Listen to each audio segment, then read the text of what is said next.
아모스 선지자는 유다 출신의 선지자였다 그랬고 그의 출신 자체는 아주 귀족 출신이나 존귀한 어떤 형편에 있는 그런 사람이 아니라 농부였습니다.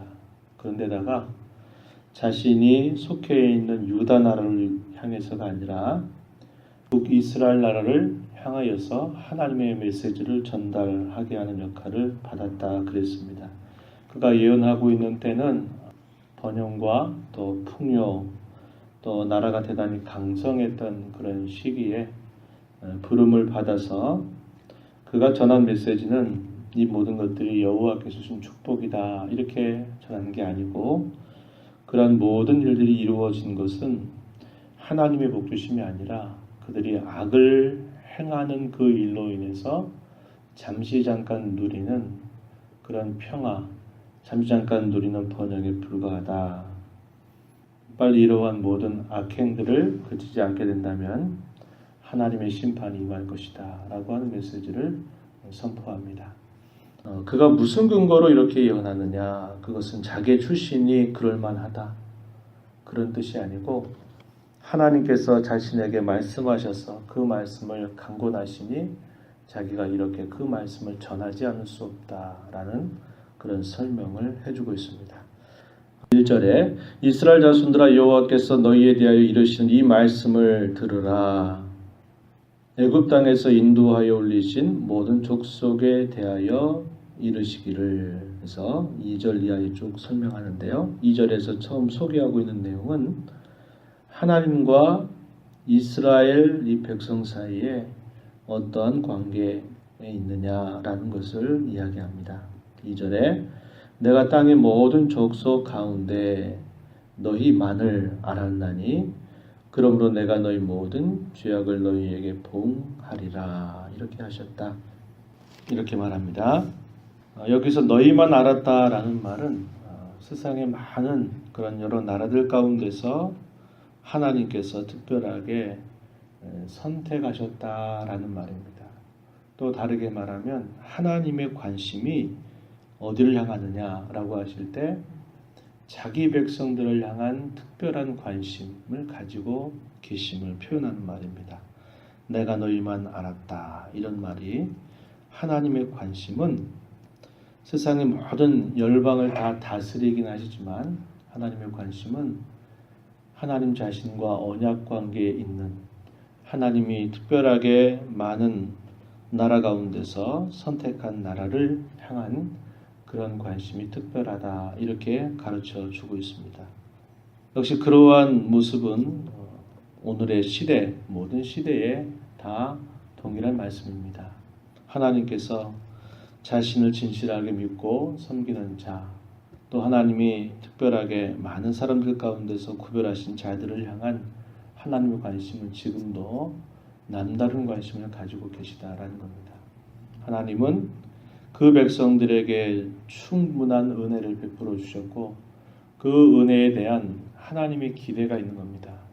그래서 여기 본문 속에서 땅의 모든 족속 가운데 너희만을 알았다 이렇게 말씀하고 그들을 향해서 하나님의 특별한 기대와 관심을 가지고 있다는 겁니다.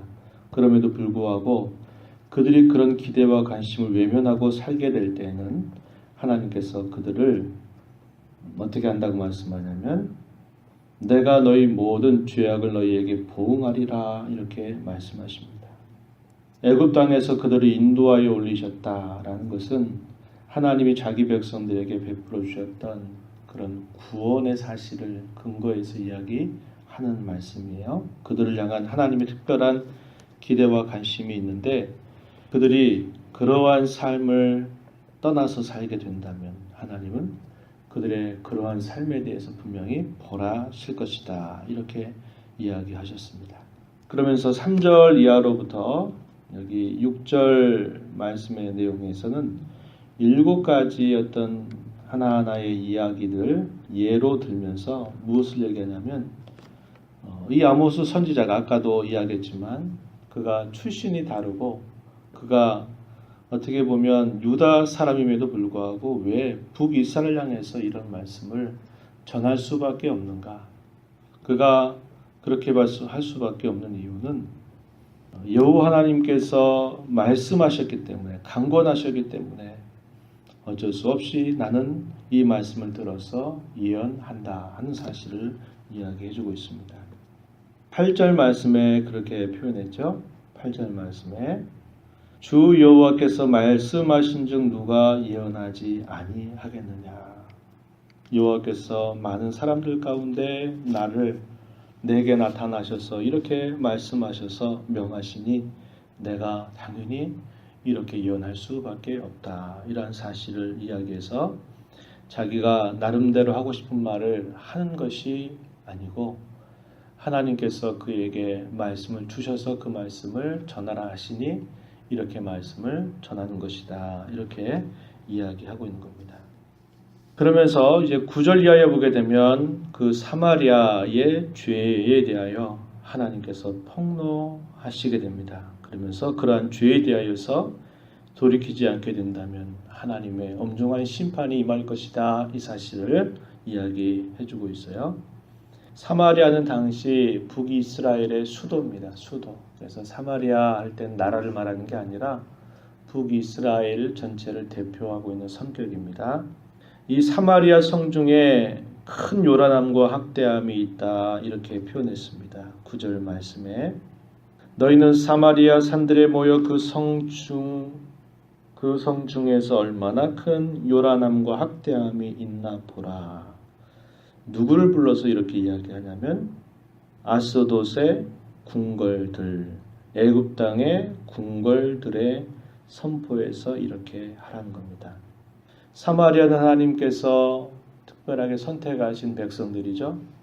그러나 이 아스돗은 어디를 대표하는 곳이냐면 블레셋의 도시입니다. 블레셋. 대적 나라입니다. 애굽 땅도 역시 항상 대적 관계를 이루었어요.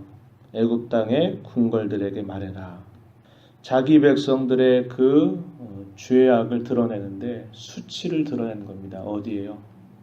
대적 나라들에게, 이방 사람들에게 드러내는 겁니다. 그들이 스스로 영광스러움을 자처하고 스스로 번영과 평화를 자처했는지 모르지만 그들이 얼마나 수치스러운 상태에 있는가. 자기 스스로는 영광으로 생각하지만 그러나 그것이 하나님 앞에서 참으로 수치스러운 일이라고 하는 것을 믿지 않는 그런 이방의 나라들, 심지어는 대적하는 그런 나라들을 향해서 그들을 다 폭로하시는 그런 하나님의 말씀을 보여주고 있습니다. 오늘날의 어떤 시대도 그러하지요. 우리 한국 사회에 기독교가 참 많은 다수를 차지했습니다. 처음에 복음이 전파된 때 소수로 있을 때에는 모든 사람들이 다 칭송했습니다. 예수 믿는 사람, 내가 그들이 믿는 예수는 안 믿지만 그들이 하는 말, 그들이 행하는 삶에 대해서는 인정한다. 그들 정말 예수쟁이들 같다. 이런 이야기들을 했습니다. 그런데 사회의 다수를 차지합니다. 많은 사람들이 예수 믿는다고 자처하는데 말하는 것이나 생활해 가는 것이나 살아가는 모습이 너무나 그 신앙과 동떨어져 있고 너무나 그것이 하나님 앞에 잘못된 삶을 사니까 하나님은 어떻게 하셔요? 오늘날 믿지 않는 사람들에게 수치스러움을 드러내시는 겁니다. 그런 비슷한 말씀이에요. 하나님이 특별하게 선택하셔서 특별한 관계 안에 있어서 그들로 하여금 그들이 처음부터 하나님 앞에 잘 살았기 때문에 그들이 선택받은 게 아님에도 불구하고 그들을 하나님이 선택하셔서 특별한 백성을 삼으셨기 때문에 하나님이 이제부터 잘 하나님을 경외하고 하나님만 섬겨라 이렇게 이야기하는데 그러한 삶을 관심을 품지 않는 것입니다. 자기 멋대로 살아가는 그러한 죄악상을 보시면서 이방의 사람들 앞에 그 수치스러움을 드러낼 것이다. 이렇게 이야기하고 있는 것이에요. 자, 뭐라고 표현합니까? 10절에 자기 궁궐에서 포악과 겁탈을 쌓는 자들이 바른 일을 행할 줄을 모른다. 이스라엘을 두고 하는 말입니다. 바른 일을 행할 줄을 모른다. 이게 무슨 말일까요? 하나님과 특별한 관계 안에 있는 그 백성들에게 하나님 말씀을 따라서 그것을 살아가고 그것을 열매로 맺어갈 것을 기대하는데 그러한 일에 행할 줄을 모른다 이렇게 말하고 있는 내용입니다. 그들의 죄악에 대하여서 계속 또 살펴보면 14절 가면요 이렇게 표현했어요. 내가 이스라엘의 모든 죄를 보응하는 날에 베델의 제단들을 벌하여 그 제단의 뿔들을 꺾어 땅에 떨어뜨리겠다. 베델과 단이라고 하는 곳에 북이스라엘 나라가 시작을 하면서 그곳에 제단을 세웁니다. 거기에 제단을 세워서 거기에서 제사를 드리게 했어요.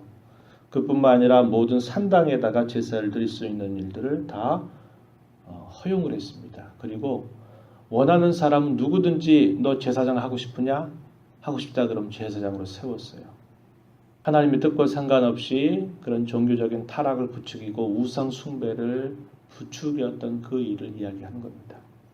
하나님 대신 우상을 섬기는 그들의 죄악에 대해서 하나님이 보응하시겠다 이렇게 말씀하시는 것이고요. 15절 마지막 절 보면 겨울 궁과 여름 궁을 치겠다. 상하 궁들이 파괴되며 큰 궁들이 무너지게 될 것이다. 무슨 말일까요? 그 사마리아 이스라엘 백성들을 다스리는 이 사마리아 궁에서 사치와 온갖 방탕을 한 것을 말하는 겁니다. 상하 궁들을 세웠다.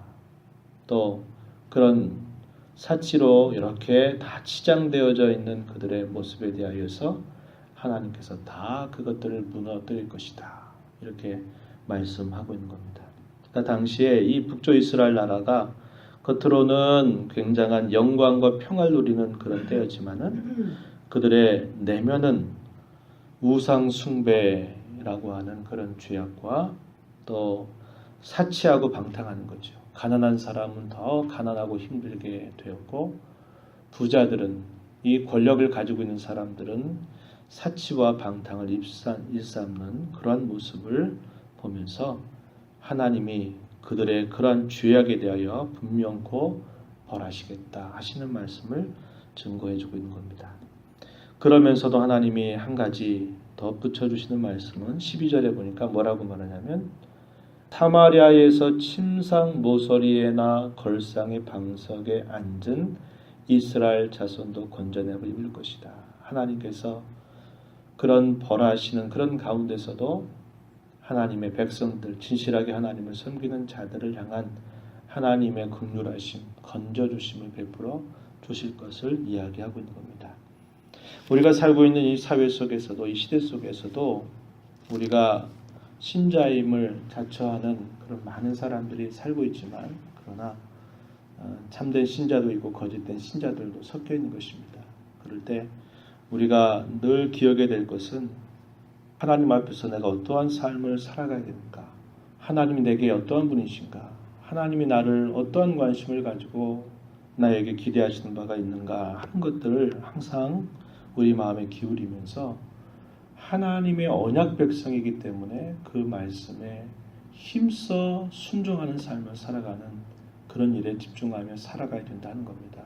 그럴 경우에 하나님은 진노 가운데서도 징계 가운데서도 건져 주신 은혜를 베푸신다는 거예요. 자기 백성들이 잘못한 것에 대해서 하나님이 유야무야 이렇게 대충 넘어가시는 것이 아니고 그들이 정결한 그런 삶으로 살아가도록 하나님은 징계를 통해서 그들을 새롭게 하시는 일들을 여전히 오늘도 행하고 계심을 우리가 보면서 하나님을 진심으로 또 즐거움과 기쁨으로 하나님을 섬겨가는 그러한 삶이 되어야 됨을 잘 배웁니다. 저와 여러분이 하나님을 섬기되 무엇보다도 우리의 마음을 다하여서 하나님을 섬기고 사랑하고 그분의 뜻에 힘써 순종하는 일에 집중하며 살아가게 되기를 바랍니다. 하나님 아버지 감사드립니다. 오늘도 저희들에게 또 새날을 허락하셔서 옛적 선지자 아모스를 통하여서 하나님이 택하신 백성 이스라엘 향하여 선포하는 말씀을 듣습니다.